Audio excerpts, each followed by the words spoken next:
Hi, it's Megan and welcome back. Today I'm going to be talking about all the books I read over the summer. Most of the books that I read were from my school's library. I don't own any copies of them, so I'll just have pictures of their covers.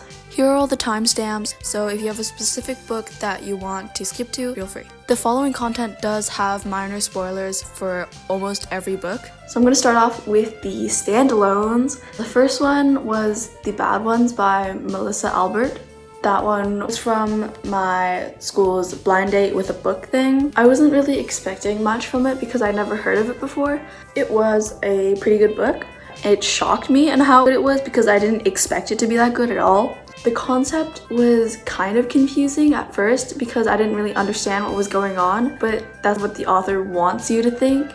I also like how complicated their friendship was. I also really liked the thriller part.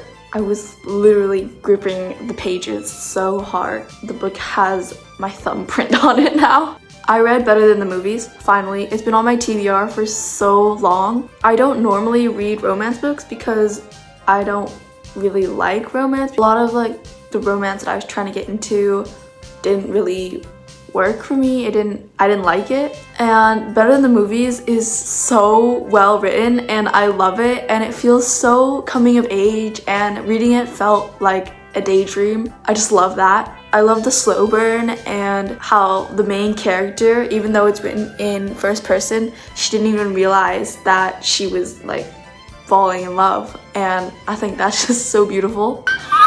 I also read The Seven Husbands of Evelyn and Hugo by Jenkins Reid. That one has also been on my TBR for some time. I actually didn't have the physical copy. I listened to this as an audiobook on Spotify because I finally got Spotify Premium. I just thought it was great. I really liked the kind of forbidden romance. The way the story was told was so captivating. If I had the book, I would definitely reread it. I also read Braiding Sweetgrass by Robin Wall Kimmerer for school because it's required this year for English. I found it really interesting. I don't usually read nonfiction, even though my mom keeps telling me that I should branch out from fiction. I'm trying. Braiding Sweetgrass was really informative. It was a great way for me to learn about Indigenous practices. It did take me a while to read because I'm not used to the essay kind of language. If I read nonfiction, I would definitely be really into it. I read The Kill Factor by Ben Oliver. The concept of the book sounded really good. It was dystopian and a bunch of criminals fighting it out. The writing was a bit rushed. Some parts of it felt kind of random. I did like some parts of it. The ending of The Kill Factor also scared the hell out of me. I'm not sure if there's a second book. I was kind of confused during the first book, and if there is a second book, I would love for it to be explained. The Upside of Unrequited by Becky Albertalli. I read Simon vs. the Homo Sapiens Agenda last year. Since this one is Simon vs. 2, I thought that it was gonna be the same characters, but it wasn't. And I read 50 pages and then I decided that I didn't want to read it. It just didn't catch my attention the way Simon vs. the Homo Sapiens Agenda did. This is the only book that I didn't finish. I read Kill Her Twice by Stacey Leigh. I took this one out because it was murder mystery. There was representation of Asian stereotypes and racism. I liked how this book was written. I just didn't fully understand how the main characters solved it. The romance felt forced. For May, at least. Gemma's romance story was good. It was subtle, but not too subtle that people not looking for it would be like, when did this happen? The pacing was kind of slow. The second half of the book was much better than the first half because I felt that the second half of the book moved a lot faster. This one, I gave it a 3.5 out of 5. Another audiobook that I listened to was Happy Place by Emily Henry because I saw that it was recommended for a lot of people to read over the summer, so I was like, why not? This romance was really good. It's not the kind of crush to relationship part. It's they were already in a relationship and they had this gigantic misunderstanding because they were both in a really bad place and they both thought that the other one deserved better. I didn't really understand that until later when Wynn actually told her what he went through and she started fully understanding it. Throughout the book, it was so obvious that they were both still so in love with each other, and I just felt so confused why they weren't together. But the end really explained it. I didn't really understand why this whole book was centered around these two, but then I realized they're so human, and it felt so heartwarming to see them both understand each other and learn to be good to each other and learn what to do the next time that one of them shuts them out, and they're both in such horrible places where they're trying to help the other out, but it's just pushing them away further because they think they're not good enough. I just really liked this book and how it showed that both of these characters grew. I didn't really get a lot of the cutesy romance vibes that I did from Better Than the Movies, but this one just showcases a healthy relationship in a more normal circumstance. Next, I read The Sociopath Next Door by Dr. Martha Stout. I've been trying to get into psychology books to better understand myself, first of all, so I can identify a sociopath, or do my best so I don't get hurt by one. I've just been trying to get into psychology more because I found it interesting, and it's just really cool that I can learn all these things to better understand myself and other people. The Sociopath Next Door was given to me for my birthday. At first, it was just sitting on my bookshelf, and then I finally got around to reading it. I learned so much from it. It didn't engage me in a way a fictional book would. I've learned that we make a lot of excuses for people, especially when we care about them and when they give us the idea that they care about us too, which is what sociopaths do. Next, I read The Perks of Being a Wallflower by Stefan Chbosky. I just watched a video on how to pronounce it. Chbosky. So sorry if I said the name wrong. This one has been on my TBR for so long. I read all these good things about it, and I know Emma Watson played Sam in the movie, and I haven't gotten around to watching the movie yet, and I probably will now since I finished the book. I really liked the way that it was written through letters and kind of a diary format. It was a little repetitive because of the way it was written, but I really liked how it ended and the whole message of the story. I really liked that you could see his growth from page 1, and I really loved the whole mood or vibe that I got from this book. This summer I also finished The Graveyard Book by Neil Gaiman, and if you watched my first video, you probably know that I've been reading it for years and I just never got around to finishing it, and I actually finished it this summer. It's really interesting because the whole ghost thing, and I just thought that the fictional parts mixed with the real life made a really good combination. I really liked the whole part where he lived in a graveyard. I also read 1984 by George Orwell, which is a modern classic, I believe. This has also been on my TBR for who knows how long. I actually found a $12 copy at Indigo, and I begged my mom to buy it because all the other prettier copies were $20, and she bought it. Yay!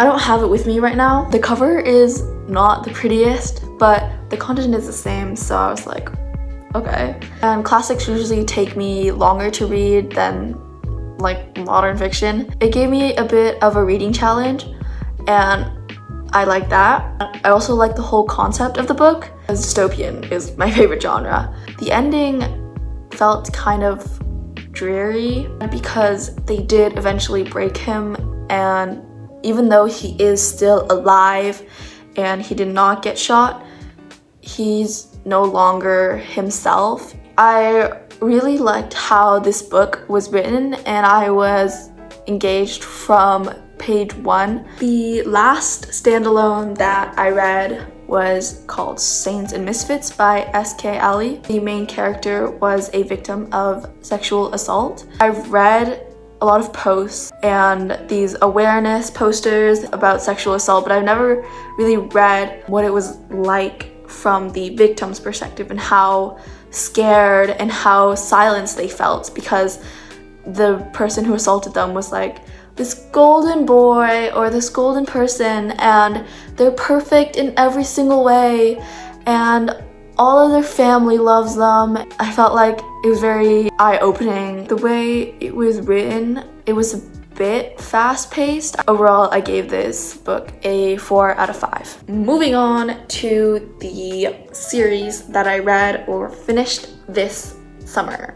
This summer, I read The Hawthorne Legacy, The Final Gambit, and The Brothers Hawthorne by Jennifer Lynn Barnes, which is all part of the Inheritance games by Jennifer Lynn Barnes. I read the Inheritance games, the first book, during school, but I never managed to finish the rest of the series in school, so I borrowed it over the summer and I finished it, and it was so good. I absolutely loved it. I love their world and I love the way she writes it, and although their love triangle was a bit iffy and I didn't really like that, their world is just so captivating. And my favorite one was The Hawthorne Legacy, first of all, and the whole a very risky gamble thing. I thought that was so brilliant, and I stared at the page in shock for a whole minute.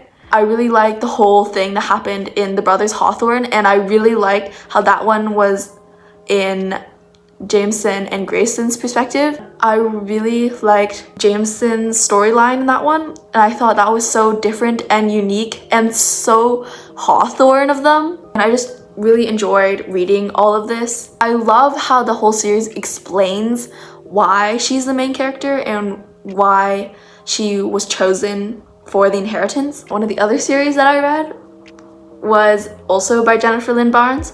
This one was the Natural series, except it was just the last 2 books because I already finished the first 2. I loved this series because it's murder mystery and partially thriller, and I loved the suspense so much. Over the summer, I read All In and Bad Blood, and my favorite one is All In because the whole, or Bad Blood, whichever one had the Fibonacci spiral thing, it was, oh my god, I was like, what? It was so good, and I absolutely adored the way it was written, and I love the whole suspense and the insights that we got on all the other characters, and Sloane became this, like, not just someone who's very good with numbers, it's someone who relies on numbers, someone who needs numbers because that's the only thing that they're known to be good at, and it's just so heartbreaking. The first few books made her out to be sort of like this robot who could memorize literally anything, and she's always been one of my favorite characters. I just love her. Also, I've read on Goodreads that the Natural series is a lot like this show called Criminal Minds. So if any of you guys have read and watched the series and show, just like let me know if you recommend it, because I'm debating whether or not to start it and I'm not really sure. I don't know if this counts as a series, but it's part of the whole Wings of Fire saga, and it's the Winglet's Quartet by T. Sutherland. My sister was begging me to read it the entire summer because she read it too, and she was like, it's so good, and I really liked it too, and it gave me a bigger insight into characters like Fierce Teeth and Deathbringer, and the most interesting one was Deathbringer because the other ones were relatively minor characters. The last series I read was the Six of Crows duology. These 2 I've actually read before. I reread them, but I forgot about them. Reading it, it felt so familiar, and I really love the way Leigh Bardugo writes, and I know in the like parts where she's being asked like Q&A, why did you start Six of Crows, how she believes that someone smarter and with more experience in writing this kind of stuff should write it, but I feel like nobody else could have been better for the job because otherwise it would have turned out so much different. I love how she didn't like try to justify what they did and say like, but they're the heroes and that's why they're allowed to break the law. And it's just like, they're not heroes and they're breaking the law and they know that they're breaking the law and what they're doing can get them arrested. I feel like Six of Crows was such a great introduction to the characters and the whole world. And I know it isn't the first part of the Grisha-verse, but I haven't read Shadow and Bone. It didn't unload a bunch of stuff on me. It didn't feel very different. It felt different enough for me to associate it with a different place, but it didn't feel so different that it felt on a totally different planet. It just felt like I was really a part of them and I was a crow. Crooked Kingdom was so good. The suspense was absolutely crazy and like the whole thing felt more like boom boom in your face. And my sister finished Six of Crows and she was like begging me to finish Crooked Kingdom so she could read it, and I loved it. I got to learn a lot more about Wylan, who was my favorite since book 1. The whole thing with taking down Pekka Rollins, like it was so meticulous and so Kaz and it was so perfect and I didn't even imagine it and it just felt so right. I was fully convinced that Kaz buried Pekka Rollins' son alive. And then later Inej was like, did you actually do it? And then Kaz was like, well, did you think I did it? And it was just like, oh my god, he's such an evil mastermind. I was so attached to the crows that when it ended, I was like holding the book and I was like, no, it's over. I love all of my crows. Leigh Bardugo is such an amazing author. And so out of all the books that I read, I highly recommend Six of Crows and the Six of Crows duology if you haven't already. Anything by Jennifer Lynn Barnes, really. Perks of Being a Wallflower, 100%. 1984, Happy Place, and The Bad Ones. That's a wrap of every book that I read over the summer. I also reached my Goodreads goal for the year, yay!